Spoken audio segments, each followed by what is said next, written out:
Subscribe कीजिए खेती की पाठशाला यूट्यूब चैनल को तथा उसके पास घंटी को आप करिए प्रेस खेती से संबंधित वीडियो के सबसे पहले नोटिफिकेशन पाने के लिए। वुड एश यानी कि लकड़ी की राख, इससे संबंधित बहुत सारे सवाल आते हैं। ये भी देखने में आता है कि वुड एश में पोटेशियम होते हैं, इसके लिए सबसे ज़्यादा सवाल आता है। तो आज के वीडियो में हम लोग देखेंगे कि क्या वुड एश में वाकई पोटेशियम होता है, और होता भी है तो कितने % होता है। इसके बारे में मैंने बहुत ज़्यादा रिसर्च किया। मैंने एक कम्युनिटी में पोस्ट भी डाला था कि वुड एश में क्या क्या होता है, पोटेशियम होता है कि नहीं। तो उसमें बहुत सारे किसान भाइयों ने कमेंट किया था, और कईयों का तो बहुत ज़्यादा सही था, कईयों का थोड़ा सा डिफरेंट था, कईयों का थोड़ा गलत था। तो सबसे पहले देखते हैं कि वुड एश की जो फिजिकल संरचना है वो कैसा है। वुड एश तो जैसे कि आपने देखा भी होगा कि हल्का से भुरभुरा टाइप से रहता है, सफ़ेद सफ़ेद पाउडर। उसमें कार्बन की मात्रा नहीं होती है, कार्बन की मात्रा उसमें 0 होती है। और इसके बाद उसमें पोटास लगभग उसमें 5 से लेके 8% तक उसमें पोटास होती है। अगर लकड़ी हल्का है तो उसमें पोटास की मात्रा कम रहती है, और अगर लकड़ी थोड़ा कठोर है तो उसमें पोटास की मात्रा ज़्यादा होती है। इसके साथ साथ इसमें फास्फोरस, कैल्शियम और मैग्नीशियम, इतने चीज़ उसमें होते हैं। नाइट्रोजन उसमें उपलब्ध नहीं होता है।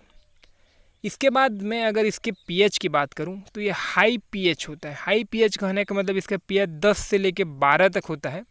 उसका यही रीज़न है कि उसमें पोटास, कैल्शियम, मैग्नीशियम पाए जाना है, उसके पीएच के हाई होने का रीज़न रहता है।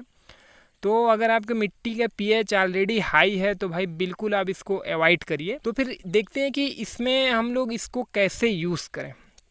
तो पोटास का यूज़ तो हम तो या तो मिट्टी में मिला के कर सकते हैं। सेकेंड जो टेक्निक मेरे को पता चला वो ये होता है कि आप ना राख को पानी में भिगो के रख दें रात भर, उसमें घोल दें, और उसके बाद रात भर जैसे आप उसको रख देते हैं तो तली में जो उसके जितने भी कचड़े रहेंगे वो नीचे बैठ जाएंगे, और उसके बाद उसके ऊपर में जो है वो घुलनशील पोटास जो पानी रहेगा, क्लीन पानी, तो उसमें वो रहेगा जिसमें मैग्नीशियम वगैरह भी रहेंगे। तो आप इसको आप उसका यूज़ कर सकते हैं टंकी में स्प्रे करने के लिए, या जैसे भी तरीके से आप दें तो उससे आप यूज़ कर सकते हैं। सेकेंड थिंग, इसमें फास्फोरस भी होती है, 1.5 से लेके 2% तक इसमें फास्फोरस भी होती है। इसके साथ साथ इसमें कैल्शियम के जो कंपाउंड हैं वो लगभग 25 से लेके 50% तक इसमें कैल्शियम के कंपाउंड भी होते हैं। तो अगर आपकी मिट्टी का पीएच मान कम है और आप उसका पीएच मान बढ़ाना भी चाहते हैं और पोटास भी चाहते हैं तो आपके लिए वुड एश एक परफेक्ट उपाय हो सकता है। इसमें अब सवाल आता है कि इसमें कार्बन क्यों नहीं होता है, क्योंकि एक तो भाई ने कमेंट किया था कि इसमें कार्बन भी होता है। देखिए, कार्बन के बारे में हम लोग तो मैं आपको एक सिंपल उपाय बताता हूँ जिससे हम लोग समझ जाएंगे। हर वो चीज़ जिसको जलाने के बाद धुआं निकलता है उसमें कार्बन होता है। तो वुड एश तो ऑलरेडी लकड़ी में कार्बन होता है, लेकिन जब वो जल जाता है तो उसमें कार्बन ख़त्म हो जाते हैं, और हम जो राख मिलता है तो इसीलिए वो कार्बन नहीं होता। सेकंड सवाल आता है कि भाई प्लास्टिक भी तो जलाने से धुआं देता है, तो क्या प्लास्टिक भी कार्बन है?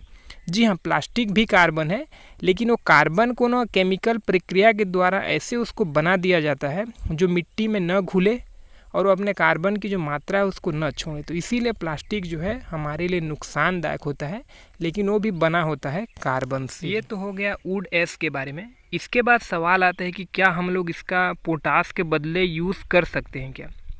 तो इसके लिए 2 राय होती है। एक चीज़ ये है कि अगर आप छोटे क्वांटिटी में करते हैं या फिर कम क्षेत्र में करते हैं तो इसका उपयोग आप कर सकते हैं पोटास के बदले। जैसे कि मैंने आपको बताया था कि जो म्यूरेट ऑफ पोटास आती है उसमें 60% पोटास होती है, और इसमें 7 से लेके 10% तक इसमें लगभग इसमें पोटास होती है। सेकेंड थिंग ये होती है कि अगर आपकी मिट्टी का पीएच मान ज़्यादा है तो सीधी बात है कि इसका यूज़ करना मूर्खतापूर्ण होगा, आपके लिए नुकसानदायक हो सकता है। तो अगर आपकी मिट्टी का पीएच मान हाई है, क्योंकि ये ऑलरेडी इसका पीएच मान हाई होता है, मिट्टी का भी पीएच मान हाई होगा तो और बढ़ा देगा पीएच मान को, जिससे हमारे फसल को बहुत ज़्यादा नुकसान कर सकता है। सेकेंड थिंग, जिनका पीएच मान कम है मिट्टी का और अपने मिट्टी का पीएच मान ऑलरेडी वो बढ़ाना चाहते हैं, तो उनके लिए ये बेटर ऑप्शन हो सकता है। सेकेंड थिंग, इसमें जो होती है ये बहुत ही ज़्यादा वाटर सोल्यूबल होता है, इसके जो पोटास रहते हैं, तो इसमें एक लीचिंग की ज़्यादा समस्या आती है। तो वहाँ पर जहाँ पर ज़्यादा पानी भरे रहते हैं या फिर बार बार पानी भरना पड़ता है, तो वैसी क्रॉप में इसका यूज़ करना थोड़ा नुकसानदायक हो सकता है। नुकसानदायक मीन्स पौधे के लिए नुकसानदायक नहीं है, लेकिन हम लोग जिस यूज़ के लिए इसको डाल रहे हैं वो काम नहीं आएगा, तो ये एक बात हो सकता है। तो ये सारे पॉइंट ऑफ व्यू को आप अपने हिसाब से मैनेज कर सकते हैं। मटेरियल की उपलब्धता भी एक पॉइंट होता है। तो अगर टोटली अगर हम लोग देखें, अगर आप ऑर्गेनिकली तरीके से करना चाहते हैं तो आप इसको ऐसे पानी में घोल के भी पत्ते में छिड़काव करते हैं तो मिट्टी के पीएच मान को ये प्रभावित नहीं करेगा। तो ये एक अच्छा ऑप्शन हो सकता है कि हम लोग इसको घोल के इसका यूज़ कर सकते हैं। सेकंड थिंग ये रहती है कि अगर आप इसको घोलते हैं तो आप उसमें कैल्शियम, जो चूने का पानी भी हम लोग मिलाते थे, तो उसको आपको मिलाने की ज़रूरत नहीं है। आप वुड एश को घोल के स्प्रे करते हैं तो वो सारी चीज़ आपको मिल जाएगा। इसमें इसके साथ साथ और भी एक कमेंट आया था नेहा जी का। नेहा जी ने बोला था कि पटेल जी आप ऐसे जानकारी दीजिए जो सही हो और रिसर्च पेपर के द्वारा प्रमाणित हो। इसी तरह आप अपने चैनल की भी गरिमा बनाए रखिएगा और सही जानकारी दीजिएगा। तो ये वाले जो मैं जानकारी दिया हूँ ये एक रिसर्च पेपर तो नहीं है, लेकिन एक प्रोफेसर द्वारा बनाया गया PDF का है। तो इसी आधार पे मैं ये जानकारी आपको दे रहा हूँ। तो इससे संबंधित कुछ भी आपके सवाल तो सुझाव तो प्लीज़ आप नीचे में कमेंट करिएगा। और वीडियो अच्छा लगा तो आप लाइक करिए, अपने परिचित हैं उन पे आप शेयर करिए वीडियो को, व्हाट्सएप पे भी आप शेयर कर सकते हैं। और इसके साथ साथ अगर आप नए हैं तो जो हमारे चैनल है उसको आप सब्सक्राइब करिएगा और उसके बगल में आए घंटी को आप प्रेस कर दीजिए, जिससे कि जब भी खेती से संबंधित ऐसे नए नए वीडियो डले तो सबसे पहले नोटिफिकेशन आपको मिले। तो फिर वीडियो को देखने के लिए आपका बहुत बहुत धन्यवाद। जय भारत, जय।